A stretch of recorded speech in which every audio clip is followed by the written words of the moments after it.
I kemi qeverisë dhe është dëshmi e seriozitetit kryetarëve të komuna, kur tha që me nëzë ka fitur Raveci, nuk e di, po e ka po këtë rezultatin e raundit parë, kur Smajl Ativi ka pas një shputje gati 2 shifrore mi dytin.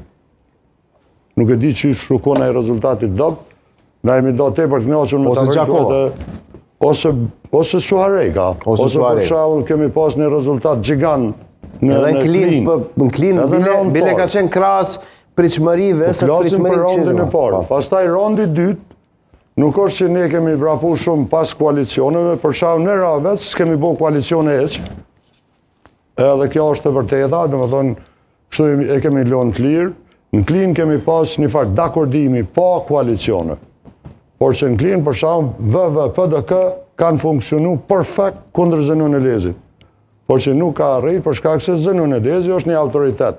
Një burr zotni që e njeh Klina shumë mirë dhe ja ka dhënë besimin gati 60%, 58% sa ka. Kështu që unë mendoj që duhet me i përgëzu ata për punën që e kanë bërë.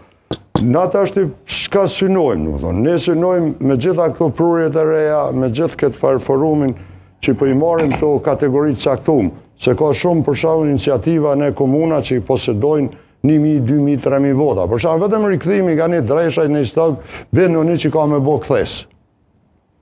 Edhe keni me kon dëshmitar që vetëm e emri i tij në listën për deputet është një kthes e madhe për aleancën, minimalisht shkon te 4.000 votë e re në stog. Sepse e një fuqinë e tij, e një familjen e tij, e një rrethin e tij, edhe ai ka background edhe e din saktësisht se çysh do ta merr atë votë. Edhe unë e shoh deputet ndarmen. Pastaj ki emrat e ri, siç e përmendëm Dardanin, e përmendëm Agim Çekin, i përmendëm edhe emra të tjerë që janë ide tash do të angazhohen në ditën VM. Unë i pres prapë po them një rritje rreth se këtu krejt çapo flasim, këtu bëhet fjalë për rritjen rreth 10.000, 11.000 vota plus. Ky është synimi jon edhe unë ta shohim tash.